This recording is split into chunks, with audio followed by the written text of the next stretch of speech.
Ora, sejam muito bem-vindos a mais uma edição do Remata à Conversa. Eu sou a Ana Regina Ramos e hoje estou aqui no Porto I.O. Downtown, que é um espaço de coworking na cidade do Porto, no centro da cidade do Porto, mesmo pertinho da Rua dos Clérigos. Temos vindo a gravar as edições presenciais aqui. Hoje tenho comigo o Eduardo Carvalho e o Gonçalo Novaes. O Eduardo Carvalho, que já todos vocês conhecem das nossas análises praticamente semanais, acerca de várias temáticas sempre ligadas ao futebol e à região norte, e o Gonçalo Novaes, que é diretor do Penafiel Magazine, que é um meio de comunicação focado também em Penafiel, mas também na região, e que aborda muitos temas sobre desporto, não só sobre futebol, mas também sobre desporto e sobre também os campeonatos mais distritais, e é também esse o tema que vamos trazer hoje aqui à nossa edição. Olá Ana, um grande abraço a todos os nossos ouvintes, quem nos segue como habitual, especialmente a todos que amam futebol sem polémicas, e também um grande cumprimento e especial cumprimento ao Gonçalo por ter aceitado o nosso convite. Quanto ao cumprimento, agradeço muito o vosso convite. Eu espero estar à altura disto. Não é muito habitual eu ser convidado, também não existem assim muitos podcasts sobre futebol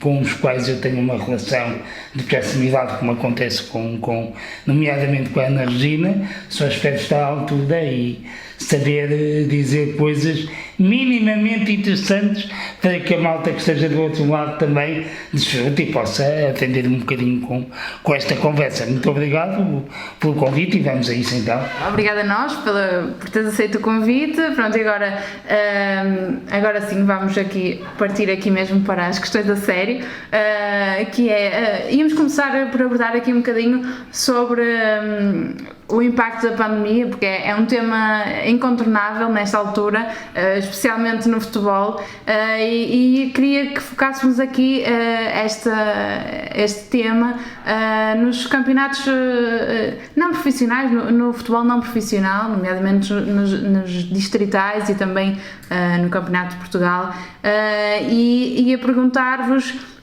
exatamente qual é que acham que foi o impacto desta situação toda a nível mundial, especificamente para estes clubes destas competições, e qual é que é o panorama atual dos clubes que vocês costumam acompanhar mais no âmbito destes campeonatos? Pronto, eu faço trabalho desportivo não só nos clubes do concelho de Penafiel, como também em clubes de toda a região de Tâmega e Sousa e também na região de Trás-os-Montes e Alto Douro, e a verdade é que o impacto da pandemia é muito diversificado e é muito interessante ver isso. É evidente que todos estão preocupados e muito apreensivos com esta situação, em termos de apoios, em termos de patrocínios. Muitas empresas costumavam ser habituais financiadoras destas coletividades, estão elas próprias a precisar de apoio, e estão elas próprias a precisar de ajuda, e a disponibilidade financeira para ajudar estas coletividades pode não ser a melhor, não é? Mas eu já ouvi respostas de vários tipos, desde clubes que dizem que estão apreensivos e que não sabem bem como é que vão começar a época, literalmente, não é? Que queixam-se de algum atraso nas indicações das associações de futebol e das federações, no sentido de saber em que moldes é que vão começar, e posto isso, têm alguma dificuldade de perceber que tipo de plantéis e de projetos desportivos é que vão montar, mas também já ouvi perspectivas muito interessantes de clubes que dizem, bom, isto sempre foi difícil para nós, falta de dinheiro sempre tivemos todas as épocas, quer dizer, não é esse o handicap para esta temporada, não é esse o problema é mais sanitário do que propriamente financeiro em muitos casos. Para clubes, e eu conheço muitos casos, não só de Penafiel, como também fora de Penafiel, de clubes que claramente do ponto de vista sanitário têm condições muito limitadas, para não dizer muito deficientes, de cumprir com aquelas diretrizes da Direção-Geral de Saúde que se venham a cumprir, e portanto os tempos que se vivem são de alguma incerteza, de alguma interrogação, mais notícias aqui ou ali, boas notícias aqui e ali também. Por exemplo, a Associação de Futebol Vila Real anunciou um apoio de cerca de 100 mil euros aos clubes do distrito. Claro que repartir por todos não dá muita coisa, mas é um apoio simbólico no sentido de as instituições dizer que estão com os clubes, não é? Mas fundamentalmente há muita incerteza, mas é gente que... Uma das coisas que me dá mais gozo quando faço entrevistas a essas pessoas do futebol não profissional é que é gente que está habituada a trabalhar com pouco e em condições muito difíceis. E é gente que está muito preparada para lidar com as adversidades de uma pandemia, mais até do que quem vive naquela bolha, não é? Como os jogadores da NBA vivem naquela bolha, não é? E portanto eu acredito que a incerteza é mais pelas preocupações com as condições de saúde, não com o resto, porque o resto já é gente muito competente a trabalhar em condições muito adversas, e esta época não vai ser muito diferente. E do ponto de vista da comunicação social, cá estarei, e eu e muitos colegas meus, dispostos a, pelo menos no âmbito da divulgação, a prestar devido tributo a essas pessoas que realmente eu valorizo e admiro imenso, porque sabe Deus as condições em que eles vivem, que são adversas, mas dão o seu melhor e continuarão a dar o seu melhor para que possa haver futebol não profissional na próxima época. Sim, eu também eu corroboro com praticamente tudo que o Gonçalo expôs. Eu acho que é um bocadinho mais a questão dos patrocínios que poderá estar em causa para a próxima época, para estes clubes que, não tendo outras fontes de receita, poderão ter mais dificuldade a esse nível, depois de cumprir os seus compromissos. Mas lá está, de alguma forma as dificuldades que já vivem no seu dia-a-dia habitual e nas últimas épocas já vai fazer com que se tenham de adaptar a uma realidade difícil já de si, e se calhar de alguma forma nesta altura ter essa preocupação de não correr riscos ao nível do que acontece com clubes profissionais.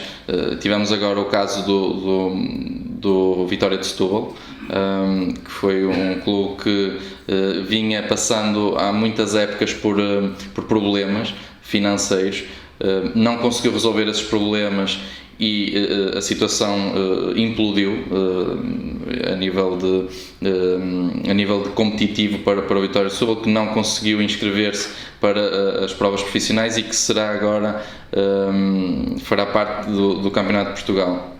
E isso deve ser uma preocupação ainda maior para clubes que já em condições normais passam por dificuldades financeiras. Por isso, uma readaptação, um reajuste, com ainda mais cuidados do que aqueles que já costumam ter. E há clubes que, atenção, mesmo sendo não profissionais ou semi-profissionais, que gastam mais do que aquilo que podem. Tenho conhecimento dessas situações, mas não é o caso da maioria, e esperemos que isto se generalize, este cuidado, não é? Para que o impacto da pandemia não seja maior do que está a ser para equipas de Primeira Liga. Eu até acrescentaria uma coisa que é muito interessante relativamente ao impacto da pandemia no futebol não profissional. as realidades em que eu trabalho até têm assistido a um aumento do número de clubes federados nas provas distritais, em que na FIAL temos agora o caso, se não me engano, do RAS e do IRIVO, que vão competir na segunda divisão distrital da AF do Porto. Pelo menos o RAS tenho a certeza, o IRIVO confesso que não tenho a certeza, mas acho que sim. Portanto, que se vão juntar ao Toca, ao Calçada, ao Passo de Sousa e ao São Vicente de Pinheiro, que já lá estavam, não é? Na divisão de honra da Associação de Futebol Vila Real, que eu também tenho acompanhado, há duas novas equipas que vão entrar, o Sabrosa e o Lordelo. Ou seja, mesmo em ambientes economicamente mais, digamos, com mais limitados, a verdade é que os clubes não só não desistem, como pelo contrário, até estão a investir no futebol distrital e no futebol federal e, portanto, é um indicador de que talvez a pandemia não tenha um efeito às vezes tão destrutivo como aquele que se devia. E já agora pegando um bocadinho nisto que vocês disseram, acham que vai haver aqui algum tipo de renovação para o futebol em geral, não só falando no aspecto dos não profissionais, mas também no futebol profissional, na Primeira Liga e na Segunda? É assim, eu acho que a sociedade vai se manter mais ou menos na mesma. Não acho que... Porque assim, se é verdade que o desconfinamento, portanto, era importante, uma das coisas que também desconfinou foi a estupidez. A estupidez também desconfinou o fanatismo, os clubismos habituais, as palas nos olhos. Ou seja, o futebol é o que é. Vai haver sempre gente que gosta do espetáculo e que o vive de forma saudável. E vai haver gente que se calhar não vive dessa forma. Portanto, não acredito que o futebol seja renovado. O futebol é o que é, não é? E ou nós aprendemos a viver com o futebol como ele é e tentamos melhorá-lo, ou então vamos viver na ânsia de um mundo de tipo Alice no País das Maravilhas que não existe, não é? Portanto, para mim, em termos de renovação, quer em termos de sociedade, quer em termos de desporto, temo que as coisas vão se manter um bocadinho na mesma, porque os problemas vêm de trás, não é? Um dos maiores problemas que nós enfrentamos, e passo também a palavra ao Eduardo, um dos maiores problemas que enfrentamos na sociedade é o radicalismo e a incapacidade de ter empatia pelo outro. Por isso é que temos tantos radicalismos, quer à esquerda, quer à direita, gente que diz que não existe racismo, gente que diz que não existe desigualdade de género, gente que diz que não existe homofobia. Existe, não é? Mas os radicalismos que dizem que isso não existe estão a ter alguma projeção, porque eles partem de um problema que existia antes da pandemia, que é a ausência de empatia e da capacidade de nos colocar no lugar do outro, não é? E portanto, mas eu também não quero já alongar muito e passo aqui a palavra ao meu colega que também tem alguma palavra a dizer sobre isso. Relativamente a essa questão, digamos... Já temos abordado aqui em edições anteriores até, antes um bocadinho disto. Sim, e é de facto transversal a toda a sociedade, não é? Eu acho que o futebol e a vida andam muitas vezes de mãos dadas, para não dizer quase sempre, e lá está, é uma forma de expressão, o futebol é uma forma de expressão daquilo que as pessoas pensam e sentem na sociedade. E de alguma forma acredito também, como o Gonçalo, que não vai mudar muita coisa na forma de se exprimir no futebol, porque as pessoas já são e pensam assim, não é? Acredito que, e pegando aqui em uma questão mais específica, se calhar como é o caso das transferências no futebol, que se esperava que fosse um ano em que praticamente não haveria qualquer tipo de transferência, apenas alguns empréstimos, e que vamos ter um mercado tão grande ou maior do que tem acontecido nas últimas épocas, até em termos de prazo, não é? O mercado vai encerrar apenas em outubro para algumas ligas, portanto vai acabar por haver aqui um reajuste também não é? Algumas coisas que são positivas, por exemplo, esta questão de colocar, em vez de utilizar só verbas financeiras, fazer, por exemplo, trocas de jogadores, poderá ser interessante. Sim. Uma ideia que até eu defendo que poderia ser interessante para o futuro do futebol a nível mundial era adotar um sistema como existe na NBA de draft. Seria muito, muito interessante, não é? Um sistema híbrido em que contemplasse essa possibilidade de draft. Acho que é muito difícil, mas era engraçado. Explica um bocadinho em que consistiria esse modelo que estás a sugerir. Por exemplo, as equipas poderem escolher, maiormente dentro do futebol de formação, não é? Jogadores que estão a surgir e que poderão ser mais-valias, e até no facto de serem de haver mínimos em termos de plantéis. Por exemplo, na Liga dos Campeões existe um mínimo de jogadores formados localmente, e os plantéis, por exemplo, das equipas da Primeira Liga poderem ter também essa situação para as competições nacionais, e haver um draft, haver um sorteio em que algumas equipas poderão ter acesso a esses jogadores, não é? Algumas ou todas as equipas ter acesso a alguns jogadores, depois haver até trocas de jogadores de excedentários, por exemplo. Seria uma situação interessante, porque há jogadores que não rendem numa realidade e que depois, num enquadramento completamente diferente, têm um rendimento completamente superior, não é? Um rendimento muito melhor.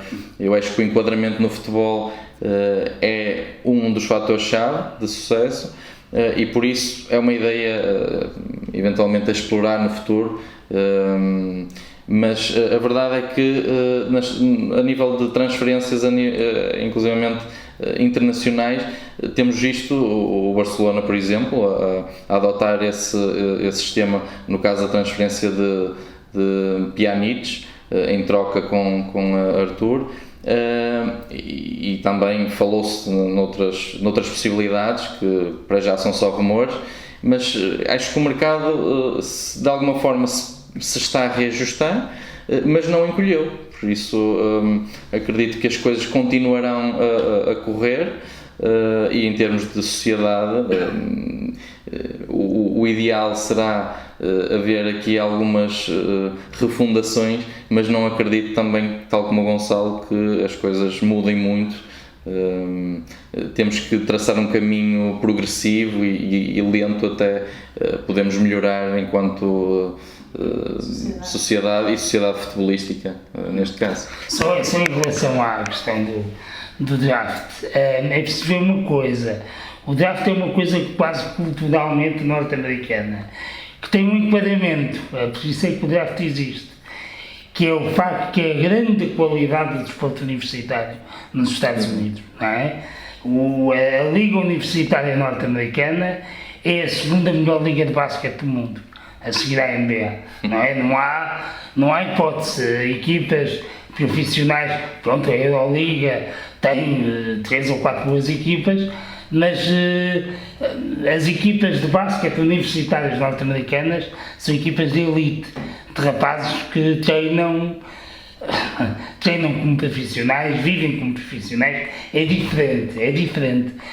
Eu não sei se na Europa, por exemplo em Portugal, de quantos casos conheces de equipas na formação que trabalham ou que treinam mais de 5 vezes por semana, seja qual for o escalão? Quantos casos conheces? Poucos. Se calhar 4 a 5, não é? Sim.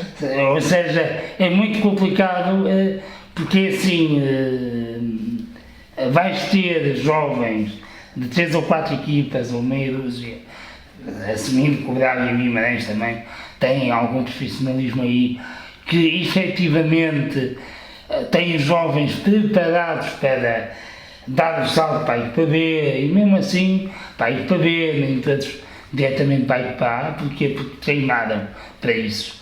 É uma das coisas que na formação temos que ter a noção, que é, ou no futebol de formação, os clubes se habituam a treinar 5, 6, 7 vezes por semana, ou então vamos ter 5 ou 6 clubes em que realmente vamos ter ali o grosso, o núcleo duro dos melhores de cada geração, e os outros, como não trabalharam o suficiente antes, vão estar numa posição de muito maior desvantagem. Nos Estados Unidos não acontece. Os Estados Unidos são a maior potência desportiva do mundo.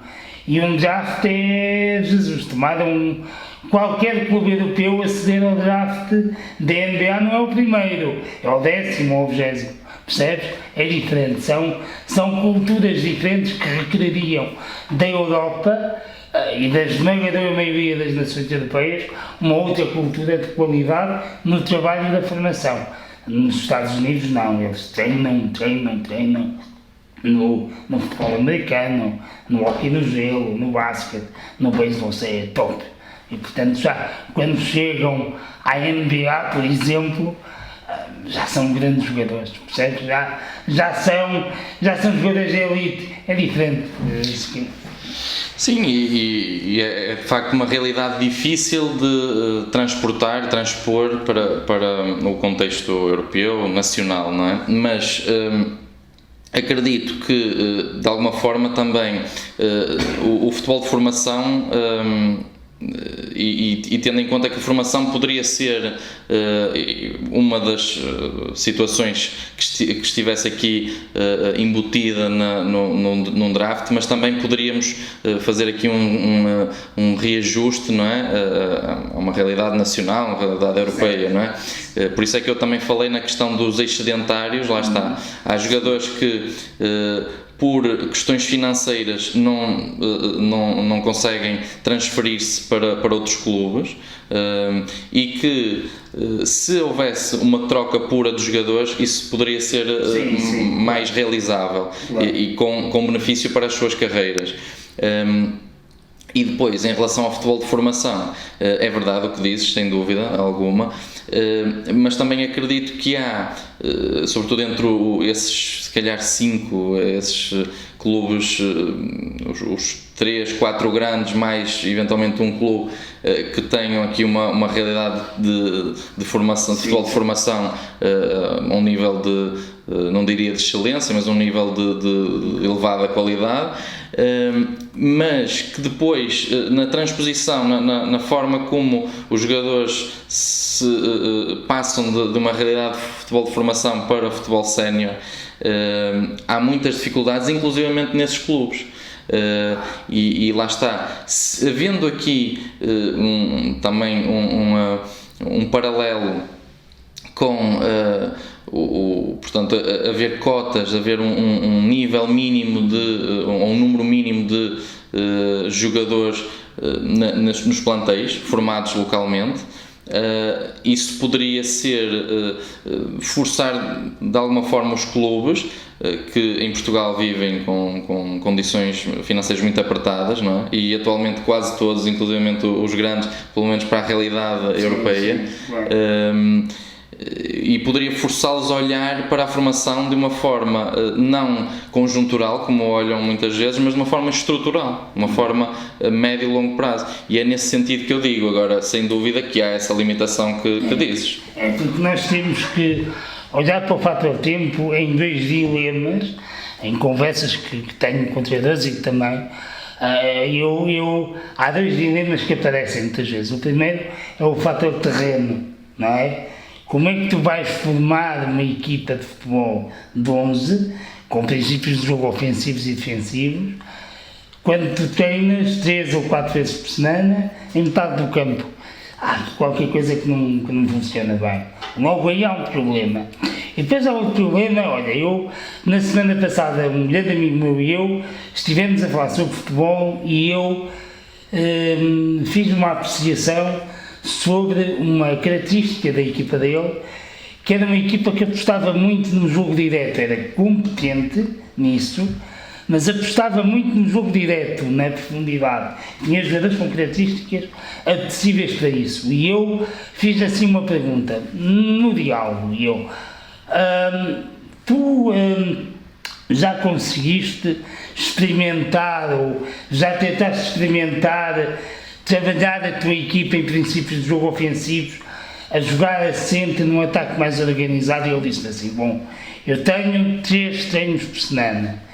E eu, em 3 treinos por semana, tenho de estabelecer vários tipos de prioridades. E uma delas é a qualidade do meu modelo de jogo. Ora, eu, em 3 treinos por semana, eu não tenho tempo para treinar 2 ou 3 modelos de jogo diferentes, ou 2 ou 3 identidades de jogo diferentes. Portanto, tenho de optar, não é? E eu tenho de olhar para as características dos rapazes que tenho e de perceber qual das estratégias, qual dos modelos, qual das filosofias é que eu tenho de escolher para sair, para que eu possa beneficiar e potenciar aqueles rapazes, não é? Eu sei que isto é muito limitativo, mas eu não tenho tempo para mais, não é? Agora imagina o que é esses rapazes chegarem a todo um percurso de formação, a jogar daquela forma, porque de facto os beneficia, mas quando chegarem aos séniores vão se ver confrontados com situações em que vão ter que trocar a bola, vão ter que ter paciência, vão ter que saber organizar, não vão conseguir fazer, não tiveram tempo. E na formação tens de ter tempo. Os atletas, os pais, a comunidade esportiva tem de ser educada para isso. Tem que haver tempo, não é? Há 2 opções, ou os meninos treinam pelo menos todos os dias, e há muitos pais e meninos que ficam assustados logo com essa ideia, porque depois é a escola e tal, ou então sim senhor, se querem pagar mensalidade e os meninos andarem aqui, podem andar aqui 3 vezes por semana, fantástico, mas não peçam resultados, não peçam um menino e depois séniores, não vai acontecer, não é? Não vai acontecer, não têm qualidade para isso. Por isso é que muitas vezes não há essa aposta na formação, a não ser, e é inexplicável como é que o Benfica deixa, por exemplo, cair um projeto de formação que está a ser muito bem construído, é inexplicável porque é que os grandes têm tanto talento e não o aproveitam. Agora, eu consigo olhar para um clube como o Rio Ave, como o Famalicão, como o Passos Ferreira e consigo perceber porque é que há tanta dificuldade. Porque se calhar não há uma cultura de trabalho ou condições de trabalho que permitam que eles cheguem lá. 3, 4, 5 treinos por semana, ou melhor, 5, e mesmo 5 não sei se dariam, não é? Mesmo 5 não sei se dariam. Perguntem agora a um atleta da NBA, antes de chegar à NBA, perguntem ao Zion Williamson, o número 1 do draft do ano passado, ou ao Ja Morant, ou perguntem-lhes quantas centenas de horas é que eles treinaram para chegar à NBA. E perguntem a muitos que depois andam em Portugal, em Espanha, na Lituânia, norte-americano, que andam pela Europa, quantos milhares de horas é que eles treinaram e não tiveram mesmo assim a qualidade, nem perto nem longe, para lá chegar. O trabalho na formação é muito duro e implica aqui uma grande mudança cultural que eu acho que nos Estados Unidos está feita, na Europa e em Portugal não sei se está, percebe? Sim, é uma questão de, muitas vezes, de criar uma estrutura completamente diferente, uma estrutura muito mais profissional na formação. E isso, de facto, é um investimento que os clubes têm que ter se quiserem ter outro tipo de resultados. Agora, se olharmos a nível internacional, por exemplo, um Ajax, né, em que as coisas são treinadas, basicamente o treino. O Barcelona, não é? O Barcelona, nem queria ir ao Barcelona porque é um caso, eventualmente, o caso número 1 de aproveitamento, ou pelo menos foi na última década. em termos de aproveitamento da formação. Mas no caso do Ajax, em que basicamente copiado o modelo do futebol sénior para o futebol de formação. E as equipas já chegam ao futebol sénior, não é? Com as rotinas de jogo alinhados completamente à rotina de jogo que a equipa sénior tem, a todos os níveis, ideia de jogo, sistema tático, tudo. E claro, depois é muito mais fácil de enquadrar os jogadores dessa forma, não é? E depois, claro, esse trabalho profissional feito pelos treinadores, junto dos jogadores já com uma mentalidade muito mais profissional, muito mais competitiva, e lá está. Isso será muito importante se quisermos dar esse passo de evolução a nível de formação. E tu trabalhas um bocadinho com o scouting, trabalhas um pouco, sabes um bocadinho desse meio mais da formação. Achas que isso era possível de se implementar cá, em alguns clubes de cá, ou ainda é muito difícil, só muito a longo prazo é que se poderá um bocadinho abarcar essa mentalidade? Acho que é possível, porque não acho que seja tão difícil de seguir esse caminho. Portanto, nós não conseguimos partir do nada para o tudo, de um momento para o outro, mas percorrer esse caminho, começar a construir a estrutura, acho que é possível, sem dúvida. Agora é vontade. Poderá faltar vontade e dinheiro, lá está, e investir ou se calhar canalizar o pouco que se tem um pouco mais para a formação, para depois obter resultados mais a médio e longo prazo. O futebol continua a ser vivido muito no curto prazo, no curtíssimo prazo, na época a época, e enquanto nós não olharmos ao médio e longo prazo, porque o sucesso efêmero é muito fácil, não é? Agora, conseguir ter a coragem de muitas vezes abdicar do sucesso na próxima época para ter sucesso a longo prazo é uma decisão que poucos clubes ainda estão dispostos a tomar. Assim, em termos de formação é importante perceber, o tempo é importante, mas a identidade não quer dizer que para as pessoas, isto pelo menos é a minha ideia, a identidade não quer dizer jogar de forma formatada. Nós temos que, uma vez eu ouvi uma entrevista, não sei se foi o próprio Alex Ferguson que disse, e que é muito interessante para perceber o que é que poderá acontecer agora no Barcelona, que foi quando aquela velha geração, Paul Scholes, Gary Neville, Ryan Giggs, se reformou. A preocupação dele não foi encontrar jogadores iguais a eles, não é? Ele já sabia que não era possível, não é? Portanto, aquilo que é importante, e foi o que ele recomendou nessa entrevista, foi: vocês vão buscar alguém, mas percebam a individualidade de quem lá está, não é? Porque o Ajax da década de 90 é diferente do Ajax, por exemplo, há 2 épocas atrás, encantou a Europa com aquela nova geração, com o De Ligt, com o Van Beek, não é? Com o Tadic, etc, não é? São jogadores diferentes.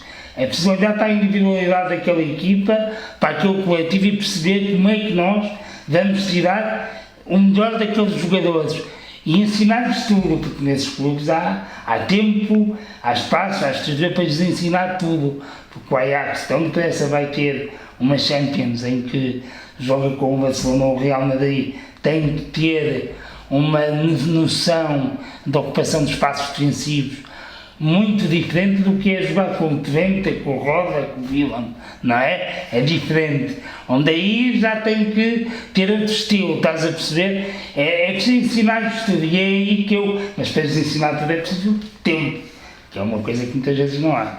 Claro, eu quando me referia a haver este paralelismo entre as equipas séniores e os escalões de formação, tem a ver mais com, lá está, a criação de uma identidade, não é? E recriar as condições que se pretendem que no futuro eles venham a viver e a implementar na equipa no futuro. Mas isso é um problema que tem sido falado também por alguns intervenientes do jogo, que é lá está, o jogador formatado tem sido aquilo que nós temos mais visto no futebol de formação, jogadores dentro de um perfil muito rígido e que é treinado para ser de determinada forma e que depois acaba por castrar a individualidade, não é? O talento dos jogadores. Lá está, temos a fronteira é ténue, mas tem que haver um enquadramento competitivo do talento, não é? E isso é algo que não é fácil, exige muito. Às vezes até nos clubes de topo acontece, já o que aconteceu com o Anderson quando sai do Porto e vai para o Manchester United, não é? O talento dele foi completamente castrado ali, porque é um estilo diferente, o Alex Ferguson tem uma filosofia diferente, o próprio Ronaldo mudou muito, não é? O Ronaldo que sai do Sporting, para mim, ele agora tem uma orientação diferente para o rendimento, não é? Mas o Ronaldo que sai do Sporting é um jogador empolgante, não é? Era malabarista? É um jogador empolgante. E vê lá o trabalho que foi feito com ele. Nem todos aguentam esse trabalho, nem todos têm o perfil emocional necessário para aceitarem certas transformações e evoluções que colidem muitas vezes com aquilo que era o potencial deles ou aquilo que sobressaía mais à vista, e nem sempre depois os resultados são os esperados. O Anderson foi assim que desapareceu, foi para o Manchester United, e aquilo que mais o distinguia, que era aquela capacidade explosiva dele aparecer de meio campo para o ataque e de ou rematar de meia distância ou distribuir jogo naquela fantástica equipa do Corinthians, não é? Perdeu-se, não é? Mas isso às vezes pode acontecer, não é? Competência ou incompetência, é o trabalho, é a evolução que muitas vezes não é a desejada. Gonçalo, há pouco falaste um bocadinho sobre o jornalismo desportivo.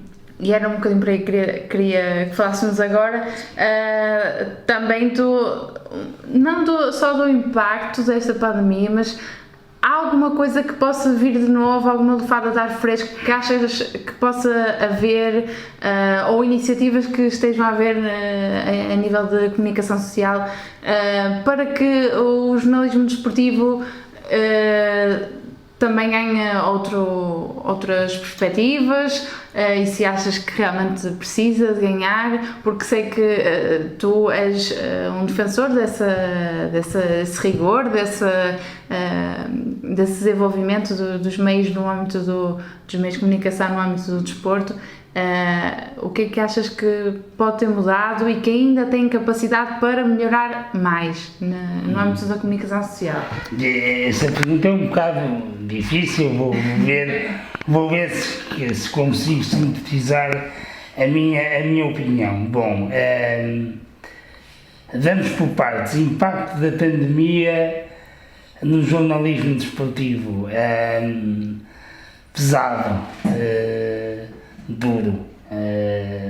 Subitamente, eu que, mesmo que na Fiel Magazine tenho um cunho, uma vertente desportiva muito acentuada do ponto de vista informativo, fiquei sem chão, porque não é fácil estares a contar com uma série de... Eu todos os anos faço o seguinte: eu calendarizo, para mim, eventos nacionais e internacionais desportivos que acontecem de janeiro a dezembro, para eu ter uma referência que eu depois uso para saber que tipo de notícias é que eu vou dar, seja as penafidelenses, seja as regionais, seja depois as nacionais e internacionais, onde há malta da região de Tâmega e Sousa e até de Trás-os-Montes que esteja envolvida. Em março, essa calendarização foi para deitar ao lixo, porque subitamente tudo parou, completo. Eu posso dizer que estive uma semana sem fazer notícias, sem saber bem o que é que iria fazer, não é? Porque via toda a gente atarefada com a suspensão de campeonatos, havia provas e provas assim canceladas todos os dias, e no meio de uma de um contexto social quase uma distopia, não é? Em que tu vês que o mundo está a desabar por causa de uma crise sanitária, tu pensas assim, bom, eu se mandar agora uma proposta de uma entrevista para um gajo qualquer, ele ainda me insulta, porque as pessoas a esta hora o que querem é segurança, é distanciamento, estão abaladas, porque estamos a falar de um país em quarentena, de um momento para o outro, voluntária, espontânea. Ninguém nos mandou para casa em Portugal, fomos nós que fomos para casa voluntariamente. Até porque depois não ajudava a ver o que estava a acontecer em Espanha ou em Itália, não é? E ver aquela situação complexa que aqueles países estavam a atravessar. Portanto, o embate foi tremendo, a todos os níveis, até emocional. Depois, da parte que me toca, decidi dar voz a quem tem menos voz. Peguei no meu Penafiel Magazine, peguei no complexo.pt e decidi fazer duas coisas, que foi, o meu objetivo essencial era dar voz a quem não tem tanta voz, aos não profissionais e às modalidades. E fiz o mesmo nos dois, com o Penafiel Magazine, fiz aos do Conselho de Penafiel, com o complexo fiz aos da região de Tâmega e Sousa e também aos do outro lado do Madão, casos Montes Alto Douro. E mostrei, à minha maneira, que há conteúdo aprofundado para mostrar em grandes entrevistas, que eu ainda hoje tenho muito orgulho em dar, com gente que é super interessante, que me ensinou muito sobre o jogo, sobre a vida, sobre o seu percurso, sobre as suas dificuldades, as suas adversidades diárias, e gente que merece ser reconhecida por isso, não é? Gente que merece ser reconhecida por isso. A quarentena se serviu para isso. Se serviu para, no meio de tantas notícias, eu como jornalista, dar a quem menos tem a hipótese de ter alguma coisa, de divulgar o seu percurso, a sua carreira, os seus anseios e as suas preocupações. Ora, agora a quarentena acabou e estamos num período de retoma. E neste período de retoma é importante as pessoas perceberem uma coisa que é muito simples. Os órgãos de comunicação social são instituições e têm de se comportar como tal e serem valorizadas como tal. Nós, enquanto jornalistas desportivos, fazemos estrelas se quisermos, projetamos coletividades, projetamos pessoas, projetamos instituições, temos muito poder nas mãos. Mas há uma alternativa, é os sites de fake news. Também pode ser. E as pessoas têm que ter a noção de dois caminhos. Ou investem na imprensa e nos meios de comunicação social que garantem filtro, credibilidade e qualidade à informação. E esse investimento tem de ser privado.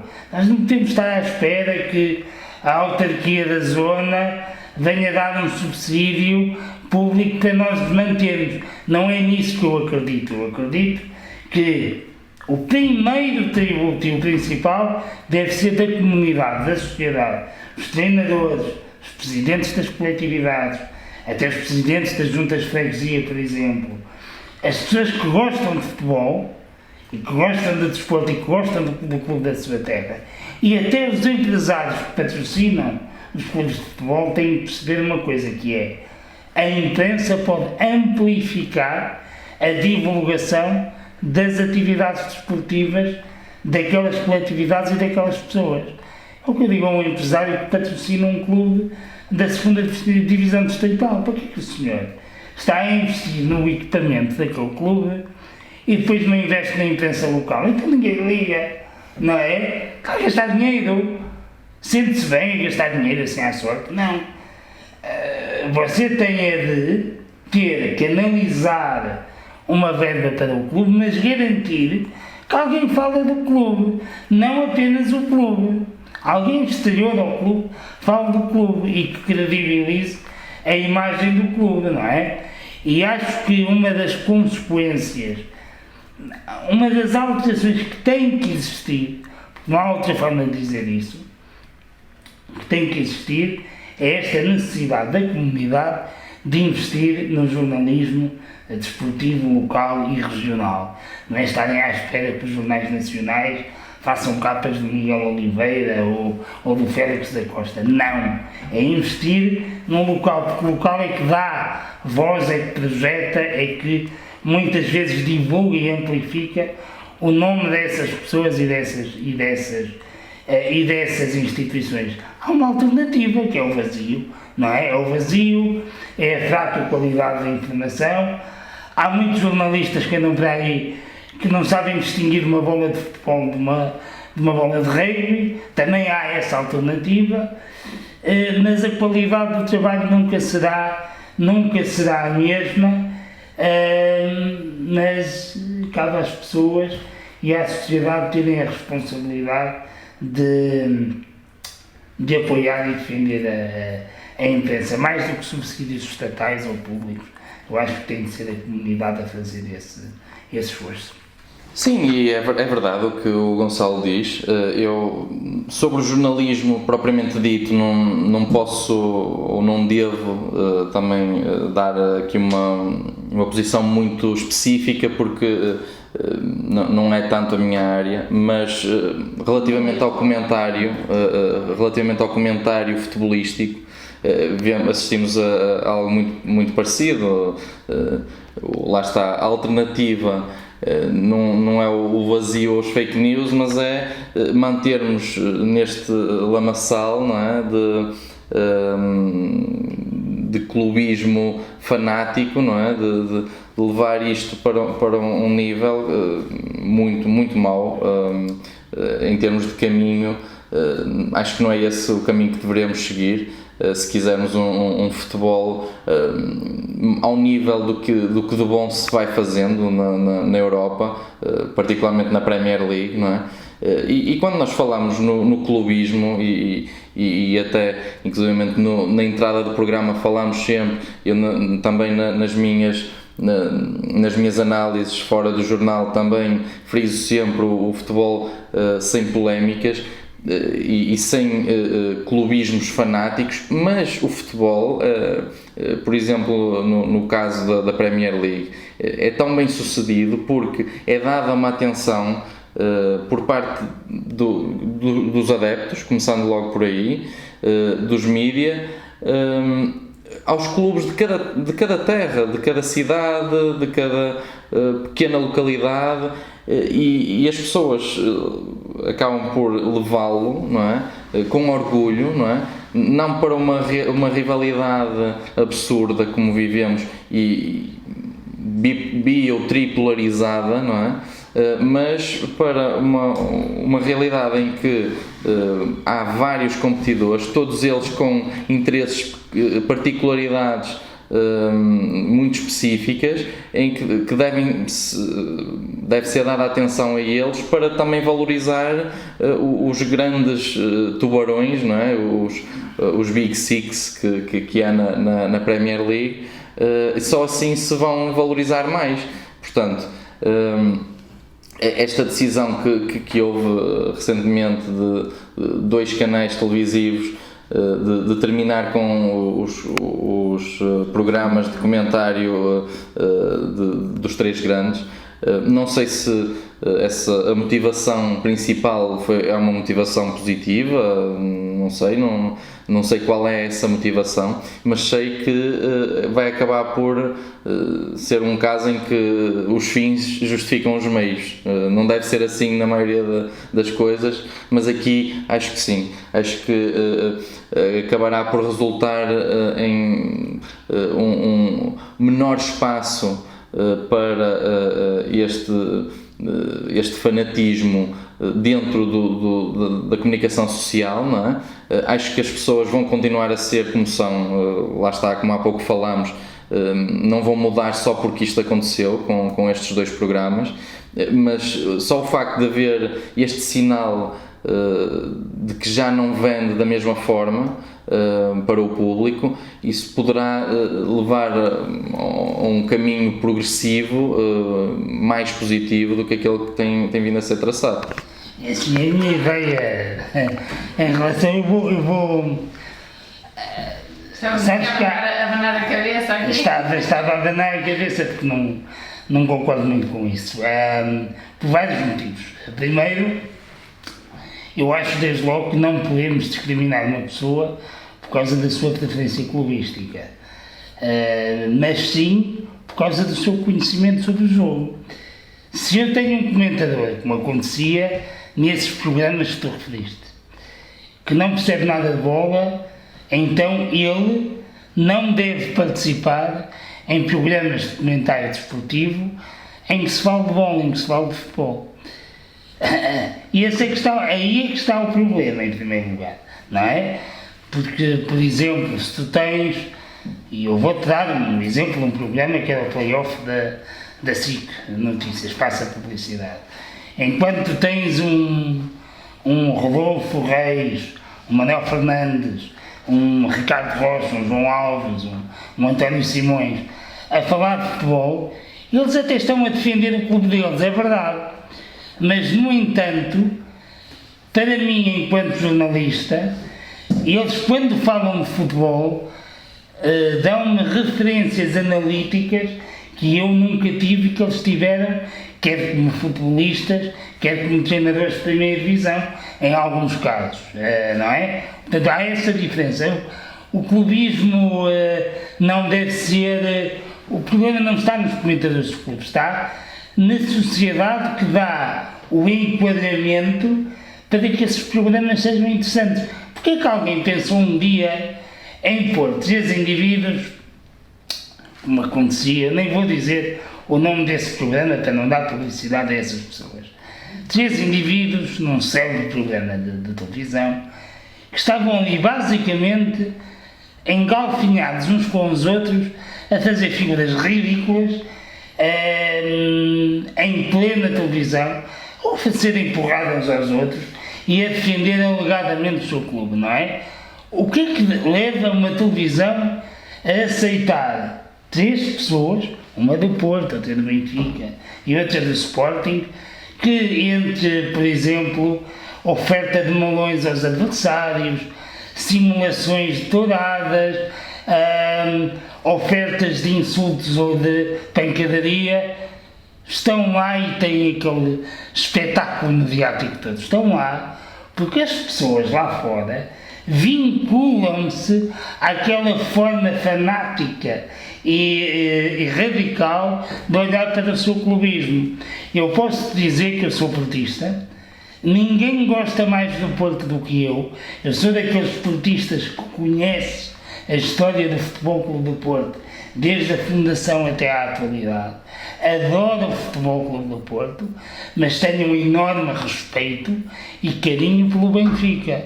E não tenho problemas nenhum em dizer que o Benfica é um clube grande, com grande história, que deu grandes atletas ao nosso país em várias modalidades e que me merece o meu maior apreço, não é? Agora, sou portista, não precisa de andar à pancada com um benfiquista para eu obter o certificado de bom adepto do Futebol Clube do Porto, estás a perceber? E esse é que é o problema. E quantas vezes é que eu tenho sido acusado de ser um portista meio falso? Às vezes as pessoas dizem, tu não és portista, quer dizer, tu gostas do Benfica, tu gostas que o Benfica ganhe na Liga dos Campeões ou na Liga Europa, tu tens respeito pelo Benfica, tu festejaste a vitória do Benfica na final da Liga dos Campeões de futsal. Claro que festejei, claro que eu tenho um grande respeito por essa instituição. Agora, eu deixo aqui a seguinte pergunta: em que é que os portistas normalmente se identificam mais? É comigo, que sou portista, mas que sou incapaz de fazer figura de urso em prol da defesa do meu clube, ou é por um gajo que vai para um programa da televisão em direto para todo o país fazer figura da normal em prol do amor que tem pelo clube azul e branco, que todos nós amamos até da mesma maneira. O problema está aí, é que está que muitas vezes não é... Os comentadores não têm culpa. Os comentadores que não percebem de bola é que não deviam estar a falar de uma coisa que não percebem, depois só dizem asneiras e não há necessidade disso. Não sei se concordas com isso ou não, mas acho que é mais por aí. Eu percebo, sem dúvida, percebo o teu ponto de vista, mas também acredito que, de alguma forma, esses programas estão estruturados de tal maneira que incitam as pessoas a terem um determinado tipo de comportamento. Claro que há depois a individualidade de cada comentador e que há pessoas que ultrapassam as barreiras de tudo que é admissível, não é? Nesse comentário, mas acredito que o critério editorial que há para contratar essas pessoas é o mesmo critério editorial que há para criar o programa, não é?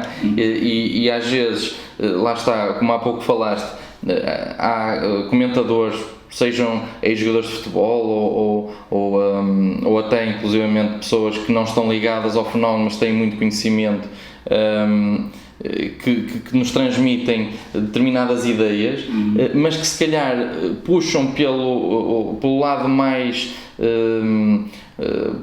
sentimental, mais emocional deles, nesse tipo de programas, e eles, em vez de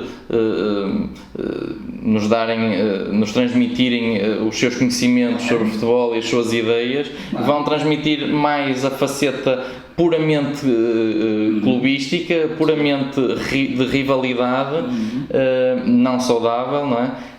Que vai incitar, lá está, acaba por ser alvo e sangue da sociedade, não é? Que é um ciclo vicioso que é alimentado pela sociedade e vai alimentando a sociedade, portanto, e é nesse sentido que eu digo que acredito que, dando menos tempo mediático a esse tipo de programas, poderá transformar-se numa coisa positiva, pelo facto de dar um sinal negativo, um cartão amarelo, não é? Numa linguagem futebolística, a esse tipo de programas. Não acredito, e gostava de poder acreditar, que mais programas a olhar para o conteúdo, para a análise do jogo em si, o jogo propriamente dito, ou mesmo que seja fora das quatro linhas, mas que não seja os meandros dos gabinetes em que se fazem negócios, também têm o seu interesse. Aliás, os gabinetes, dentro dos gabinetes há os diretores desportivos, há os chefes de departamento de scouting, portanto há muita coisa interessante também nos gabinetes, mas aquele lado mais obscuro, se calhar, ou menos transparente, digamos assim, do futebol, que, falo por mim, menos interessa analisar, portanto, não sendo algo que não deva ser falado, como é óbvio, mas que é algo que, na minha opinião, às vezes nos leva a debates sem qualquer tipo de elevação, não é? E lá está. Vamos ver o que é que a próxima época nos trará a esse nível. O problema é que nós, quando analisamos esta relação entre o comentário e o clubismo, o acabar com aqueles programas, eram programas, na sua maioria, programas sem grande conteúdo, é uma boa notícia. Há coisas mais interessantes para mostrar. Mas o problema é que a nossa sociedade, muitas vezes, para resolver um problema complexo, faz aquelas operações tipo varinha mágica. Olha, há muito fanatismo no futebol nacional. Já sei, o problema está naqueles 3 gajos que fazem figuras enormes ali naquele programa. Vamos acabar com o programa. E subitamente já está. vá lá, não há fanatismo em lado nenhum, está tudo bem, os benfiquistas e os portistas andam aos beijinhos e abraços, agora não, e não é bem assim. Repara que o problema é muito mais complexo e começa desde pequeninos. Uma coisa que eu mais detesto, eu sou de uma família de portistas, não é? Quase que não há benfiquistas na minha família. Mas uma coisa que eu mais detesto é quando eu vejo, por exemplo, os mais novinhos a serem educados a dizer Porto, Porto, Porto, e logo assim o Benfica não presta. Mas não presta porquê? Não é? Repara que o Benfica não presta e esta frase ecoa desde pequeninos. Isso está certo? Eu acho que não. Percebe? Isto está certo. Está certo educarmos as criancinhas logo no ódio ou na rivalidade ou não presta. Não presta porquê? Não é? Porquê que aquele não presta? Porquê que o outro não presta? Porque veste de vermelho e branco e tem uma água ao peito, é isso que não presta, percebes? E depois agora isto é uma bola de neve.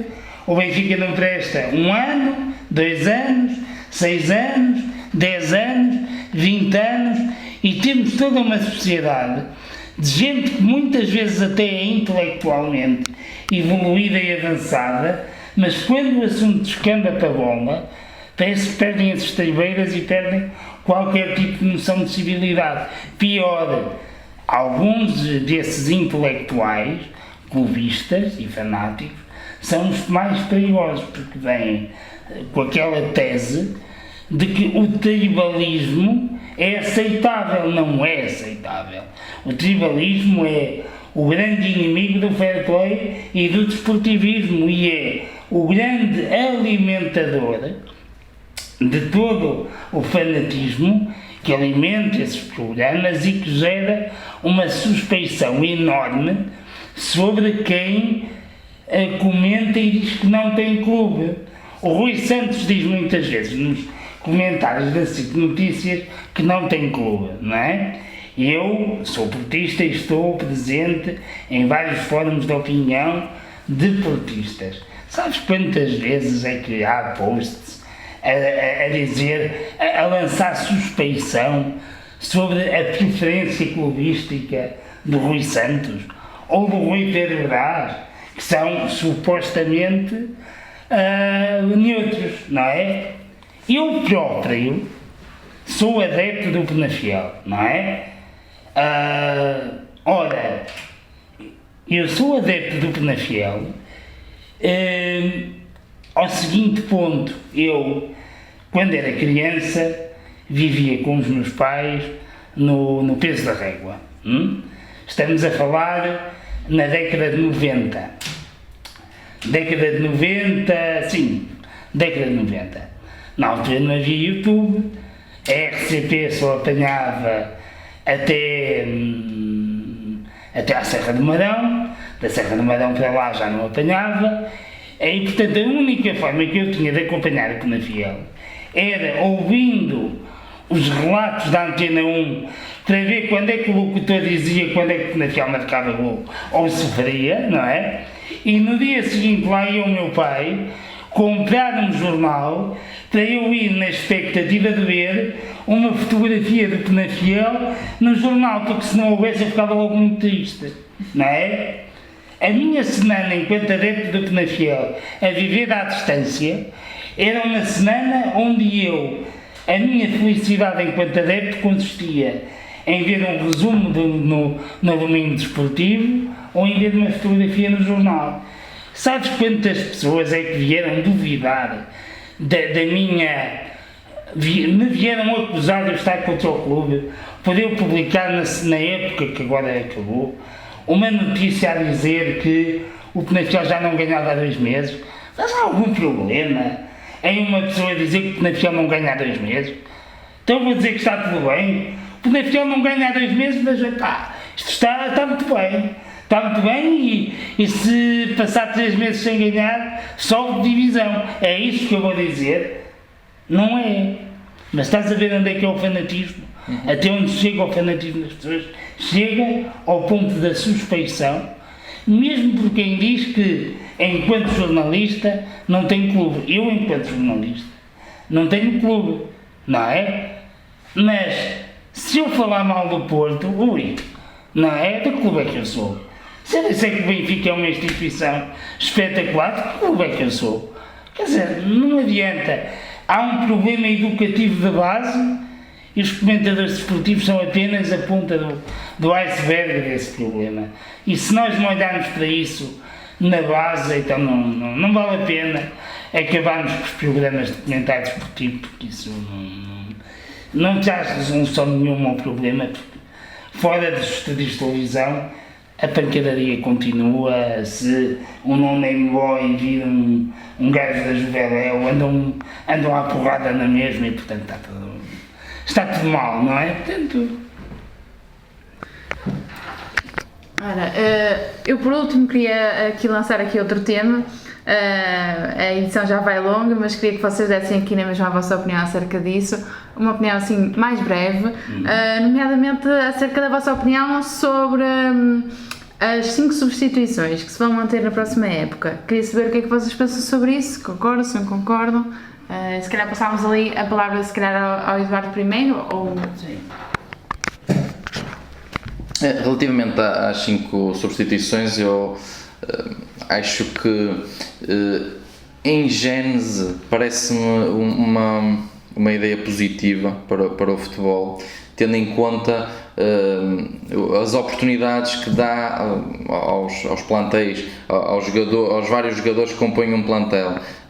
Normalmente olha-se muito para um 11 inicial e acaba por, muitas vezes até criam-se equipas só de 11, não é? Nós normalmente até quando pensamos, eu inclusivamente, pensamos o 11 da época, existe isto a nível internacional, até pelas grandes instituições de futebol, o 11, e esquecemos a importância das alternativas, que são os suplentes a cada jogo, mas também os jogadores que acabam por não ser convocados para aquele determinado jogo, mas que depois no outro poderão ser incluídos como alternativas ou até mesmo para o 11 inicial. Portanto, eu vejo muito o futebol dessa forma, não como um 11 tão estanque do futebol, em termos de gestão técnica de cada equipa, não sendo eu um treinador, mas vejo desta forma as coisas. É claro que deve haver uma base, não uma rotatividade aleatória, não é? Mas deve haver sempre uma base, naturalmente, estrutural. Mas acredito que essas 5 substituições, em gênese, favorecem uma maior ou mais oportunidades para outros jogadores que não são tão que não começam habitualmente os jogos de início. No entanto, há sempre as consequências das medidas e há sempre as coisas em que entroncam certo tipo de decisões, e lá está, olhando ao panorama atual do futebol português e centrando-nos no futebol português, acho que acabará por funcionar mais a favor das equipas grandes, das equipas com mais poder financeiro, do que propriamente das equipas de meio da tabela para baixo. E isso pode de alguma forma acentuar as desigualdades. Se isto não for acompanhado de outras medidas, poderá acentuar as desigualdades. Veremos. A priori ou à partida foi tomada aqui uma decisão para fazer face ao contexto de treino. No caso da pré-época, foi uma pré-época reduzida, não é? Antes tinha sido lançada esta questão das 5 substituições, porque houve uma paragem competitiva longa, não é? De cerca de 3 meses, e que impedia os jogadores de estarem na sua condição física habitual, não é? E ideal. e lá está, e deu-se essa continuidade por causa da pré-época ser curta, ser encurtada. Não sei se é uma medida para continuar, se será esta tida como uma época de transição, 2020-2021, mas temo que isto possa acentuar de alguma forma as desigualdades, sendo naturalmente em gênese uma medida que me parece positiva, mas veremos as implicações de tudo isto. Eu até sou muito suspeito até falar, porque eu até acho que nem devia haver limite de substituições, e os jogadores até que fossem substituídos podiam reentrar na mesma, como acontece nas modalidades de pavilhão. Não sei se o futebol iria ter o mesmo, ou seja, como é que seria o futebol sem limite de substituições e até com possibilidade de reentradas, não sei como é que seria, poderia até tornar-se um jogo mais lento, mais tipo handball, não é? Que tem aquelas fases mais bem definidas, ou o basquete, não é? Que tem aquelas fases, parece que o jogo não tem ali muitos momentos de transição, que é, faz uma jogada de ataque, marcas golo, saem os jogadores ofensivos e entram os defensivos, há ali um compasso de espera, porque há substituições de parte a parte, não é?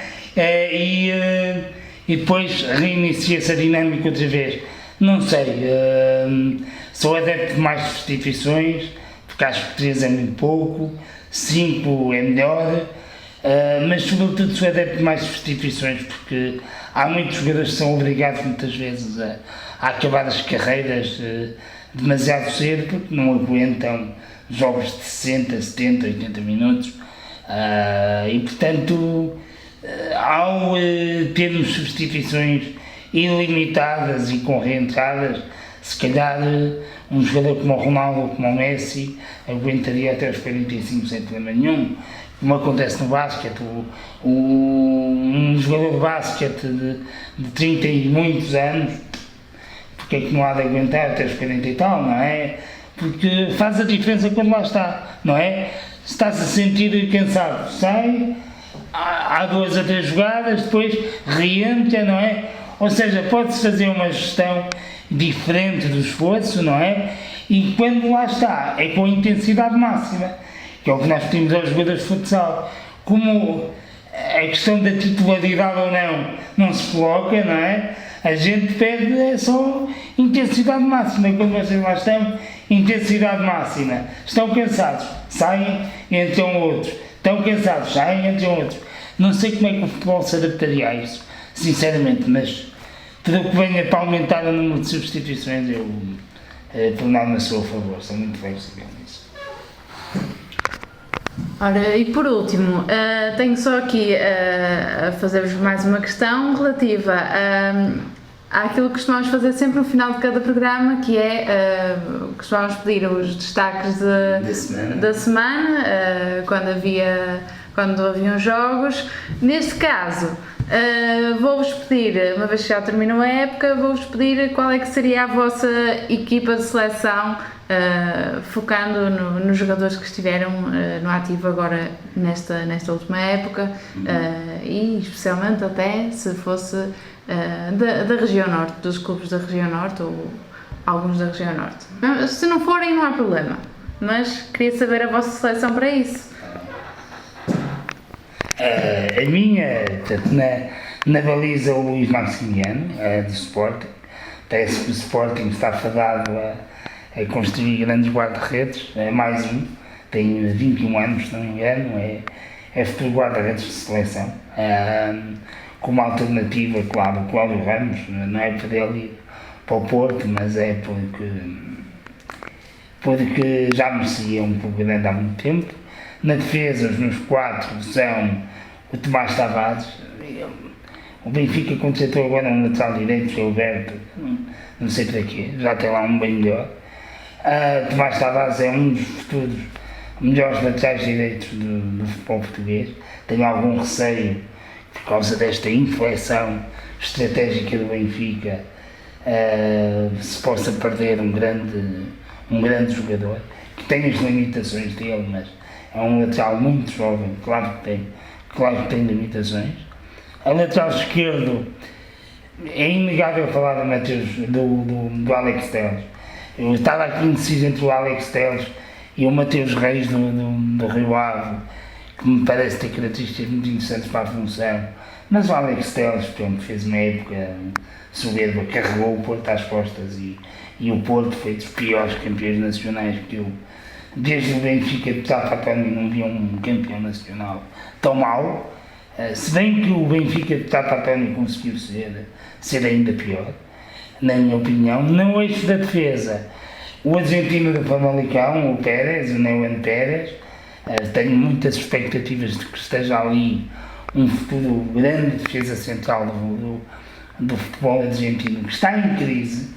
Eu acompanho muito o campeonato argentino e o campeonato argentino não tem sido, infelizmente, pródigo em produzir uma geração jovem de tanto interesse como as antecessoras, e este Neuen Pérez é de facto um jogador muito forte no desarme, é quase, quando joga bem, é quase intransponível, e está habituado a jogar numa equipa que, sobretudo, é uma equipa que joga bem em ataque organizado, e isso desperta-me logo o interesse. Para ti que és do scouting, se calhar faz tanto sentido. É diferente vermos um bom defesa central, como por exemplo o Fábio Cardoso de Santa Clara.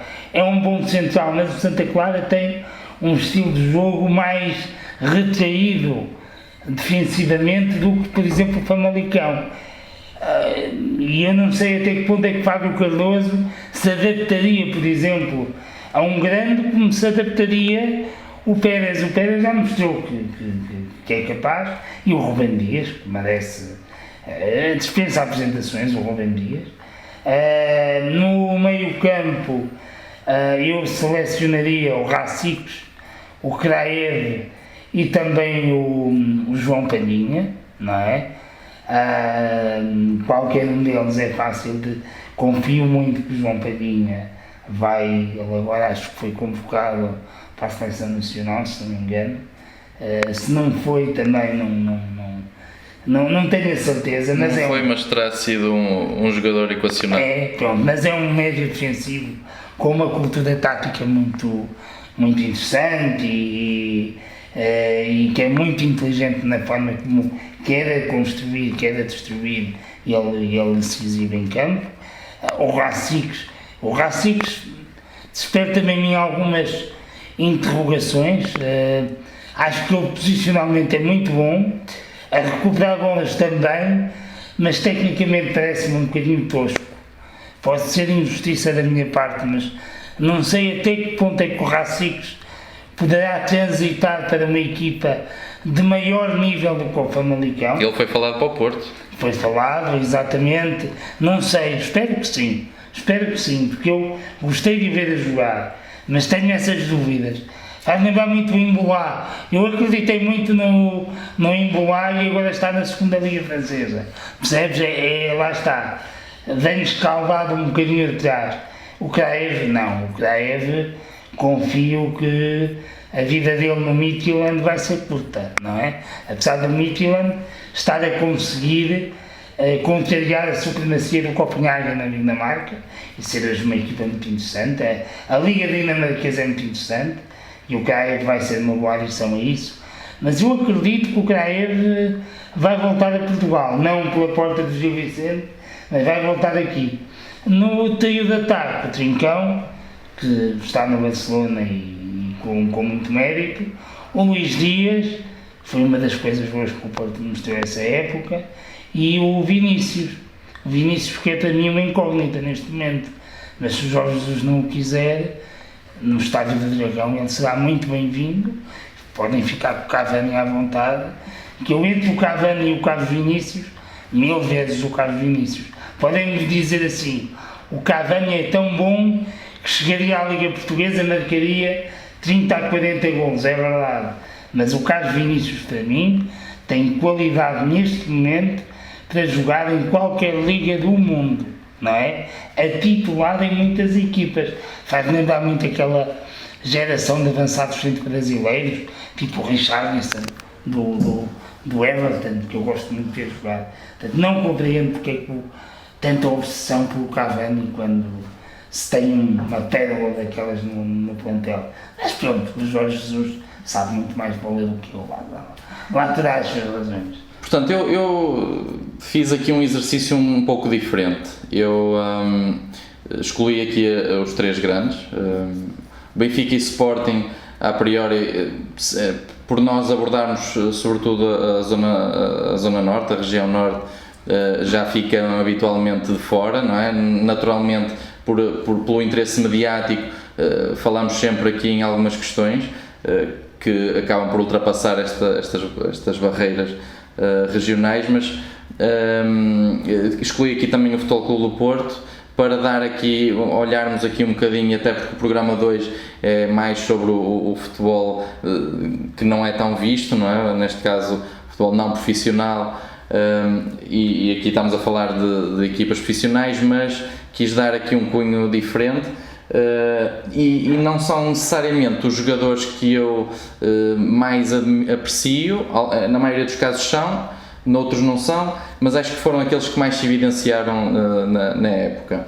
Na baliza, eu coloquei o Elton Leite, do Boa Vista, coloquei como lateral direito o Bruno Santos, de Paços de Ferreira. Acho que foi uma época de afirmação para Bruno Santos, não sendo um lateral que eu espero ver num nível de 3, 4 grandes do futebol português. Acho que teve aqui a sua melhor época e foi importante neste Paços de Ferreira na reta final. O Elton Leite, há pouco falei, não tem o perfil de guarda-redes que eu mais aprecio, mas foi de facto eventualmente o melhor jogador do Boa Vista na época. Boa Vista que viu sair Carraça para o Futebol Clube do Porto. Teremos aqui e até o Gonçalo alguma matéria de expectativa, não é, para a próxima época, mas foi uma surpresa essa transferência. Continuando com a equipa, eu coloquei como centrais Boatu e Neuen Pérez. Neuen Pérez, subscrevo o que o Gonçalo disse sobre ele, e acho que é já nesta fase um central de equipa grande. Veremos, porque eu não sei, eu creio que ele não está vinculado ao Famalicão, está no Atlético Madrid e regressou ao seu clube, e veremos qual é o futuro deste muitíssimo promissor central argentino. E ao lado de Neuen Pérez, um central que também não vai muito de encontro às características que eu mais gosto de ver num central, mas é um tipo de central muito eficaz e muito sólido, que é o Boatu. Ele já esteve no Rio Ave, aliás, ainda até a última época esteve vinculado aos Vilacondenses. Entretanto foi transferido agora nesta janela de mercado, mas é um central esquerdino que é importante, que nem sempre se consegue esse tipo de central no futebol português, e esteve muito bem nos jogos em que o Aves conseguiu resultados positivos, que foram poucos. Nos outros foi apanhado na avalanche e não conseguiu também, como o futebol é um desporto coletivo, não conseguiu impor-se. Como defesa esquerdo, como lateral esquerdo, coloquei Florent, também um lateral muito regular no Vitória de Guimarães, fez uma época ao seu nível. E eu coloquei Florent não porque tenha achado que ele esteve particularmente bem esta época ou melhor do que é costume, mas porque não houve, fora do contexto dos quatro grandes, e eu há pouco falei que deixei de fora Benfica e Sporting, mas também deixei de fora o Sporting de Braga. Portanto, fora do contexto dos quatro grandes, acho que não houve aqui laterais esquerdos que se tivessem destacado de sobremaneira neste 2019-2020. Como médio defensivo, coloquei Racic, tal como o Gonçalo. Coloquei aqui o Racic mais recuado não tendo aqui Palhinha no meu 11, mas faria também todo sentido, também esteve muito bem no Braga, mas Racic foi uma surpresa e para o nível do Famalicão foi um grandíssimo elemento. Veremos de facto esta passagem para um nível superior face aos problemas do Valência, que foi o clube que o emprestou aos famalicenses. É assumida como uma possibilidade de Racic estar incluído no plantel dos valencianos. Veremos se isso será possível e se conseguirá assumir de alguma forma como um jogador para esse nível. Como médio centro, eu coloquei Filipe Soares do Moreirense. A Filipe Soares foi um dos grandes destaques, para mim o principal destaque dos Cónicos, que fizeram uma época fantástica. Mais uma, já haviam feito com o Ivo Vieira e agora com dois treinadores, terminando agora com Ricardo Soares. Fizeram um campeonato muito tranquilo, quando se esperavam que grande parte dos adeptos de futebol esperavam que lutassem pela permanência até à última jornada, ou até às últimas jornadas. Como médio ofensivo coloquei Pedro Gonçalves, do Famalicão também, que foi agora transferido para o Sporting, um jogador de grandíssimo talento e que foi formado no Benfica, agora vai para o arquirrival leonino. Veremos como fará esta passagem para uma equipa que luta por outro tipo de objetivos. Como extremos, coloquei do lado esquerdo mais um jogador minhoto, mais um jogador do Famalicão emprestado do Sporting de Braga, Fábio Martins. A melhor época da carreira de Fábio Martins, mas um extremo que já vinha mostrando muita qualidade nas últimas épocas. E não se percebe como é que época após época não é aposta no Sporting de Braga. Agora mais uma vez vai ser preterido.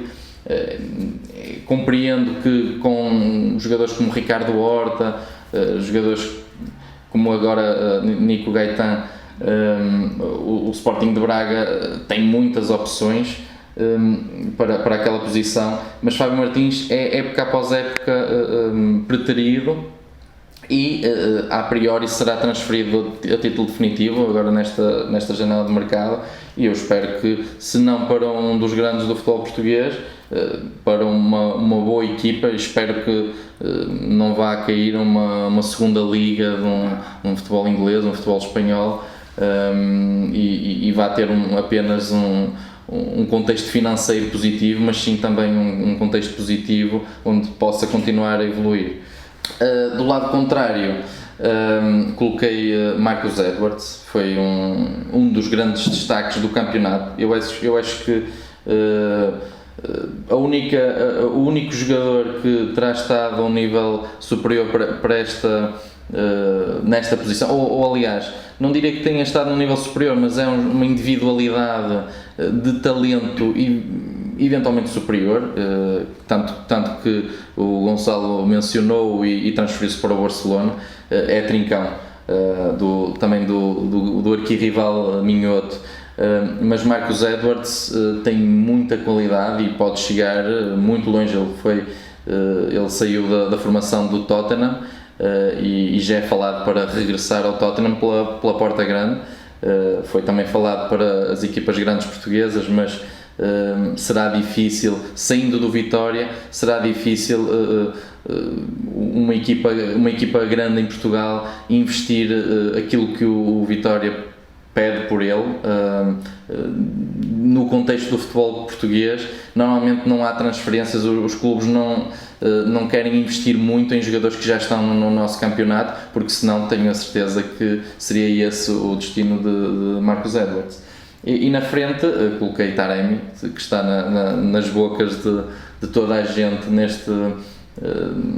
no contexto do mercado de transferências, porque foi falado para os três, para os quatro grandes, aliás, porque o Sporting de Braga foi o último a juntar-se à corrida, o Benfica terá sido o primeiro, o Futebol Clube do Porto depois, e é aquele que está próximo de fechar a sua contratação, sendo que mais recentemente o Sporting está também a tentar ao sprint garantir o concurso de Mehdi Taremi.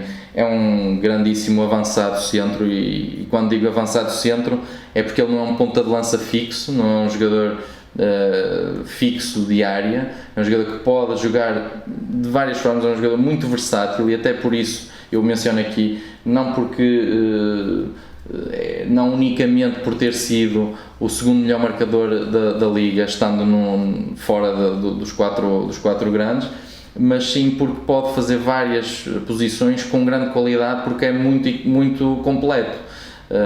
Aliás, tal como o Carlos Vinícius que referiste, também acho um avançado muito completo, e Taremi veio para o Rio Ave como extremo, mais como avançado móvel a partir da ala, e foi adaptado por Carlos Carvalhal à posição mais central do ataque, e ele pode jogar sozinho na frente, pode jogar mais partindo da ala, pode jogar com outro avançado ao lado, ou então com um segundo avançado atrás de si, ou ele até inclusivamente ser o segundo avançado, competente em qualquer uma das situações, competente no ataque à profundidade, a vir buscar mais atrás do jogo e a jogar de uma forma mais envolvente. Portanto, acho que é aqui eventualmente o avançado perfeito dentro do contexto de futebol português para um dos 4 grandes irem contratar. Gostaria apenas de deixar sem explicações, se calhar já vamos numa emissão longa, mas como menções honrosas, e dentro também deste contexto de equipas fora dos 4 grandes e da Zona Norte, o Gustavo Assunção do Famalicão. Não jogou sempre como titular, mas é um jogador que mostrou ter muito potencial. Pepe Lu do Tondela, que é para mim também já um jogador para os 4 grandes do futebol português. Kraev, que o Gonçalo já tinha falado, Diogo Gonçalves, que esteve no Famalicão e que agora regressou ao Benfica, poderá ser reenquadrado como lateral direito ou como ala para fazer todo o corredor. Fábio Abreu do Moreirense fez um campeonato muito bom, marcou creio que 14 golos ao longo desta liga. Também Eustáquio do Paços de Ferreira, ele que veio por empréstimo e que já não está, já será difícil retornar ao futebol português, pelo menos fora de um contexto de equipa grande, e que foi muito importante para o Paços de Ferreira poder fazer a ponta final da época que fez. Diego Lopes do Rio Ave, João Carlos Teixeira do Vitória de Guimarães, Ruben Ribeiro do Gil Vicente, Bueno do Boa Vista, e Nuno Santos do Rio Ave, que agora foi contratado pelo Sporting, já falámos na edição passada. Também Tony Martínez do Famalicão, Anderson, que era a alternativa a Tony Martínez e que foi eventualmente neste contexto de fora dos 4 grandes a melhor arma secreta, o melhor jogador que surgia a partir do banco ao longo desta liga, sobretudo na posição de avançado centro. E por fim, Douglas Tanque do Paços de Ferreira, um avançado com características muito diferenciadas e que tenho também muita expectativa qual será o passo a seguir na carreira dele. Antes de terminarmos, eu estive aqui a ver, há aqui uma notícia que já está definido o jogador do ano, que é a Corona, e por isso queria, só mesmo para não nos alongarmos mais, uma frase relativamente a esta distinção. Gonçalo, uma frase não concordo. Não achei o melhor jogador do ano, sinceramente. Haveria melhores opções, talvez num clube mais pequeno, não necessariamente tão grande. Eu relativamente a Jesus Corona, eu sou um fã incondicional de Corona, mas tendo a estar de acordo com Gonçalo, não seria a minha opção, mas não seria a minha opção neste contexto em que é colocada essa votação, mas é o melhor jogador, ou foi o melhor jogador, o jogador mais determinante da equipa que foi campeã nacional, e é assim que normalmente são tomadas estas decisões. Talvez a minha opção, Pepe. O Remata a Conversa fica por aqui. Agradecemos a vossa presença, a ti Gonçalo, que vens na Fiel, e a ti também, Eduardo, que contamos sempre contigo, com as tuas análises, e esperamos também voltar a contar contigo mais à frente. Quanto aos nossos ouvintes e aos nossos seguidores, queria só lembrar que podem assistir às edições anteriores do nosso programa, quer no nosso canal do YouTube, onde disponibilizamos sempre o vídeo completo, quer também nas nossas redes sociais, no Facebook e no Instagram, onde temos vindo a fazer diretos de análises mais específicas sobre o mercado de transferências com o Eduardo Carvalho. No nosso site em jornalreferencia.pt têm acesso a notícias tanto sobre o desporto como de outros temas, sempre da região norte. Por isso, fiquem desse lado e nós voltamos para uma próxima edição.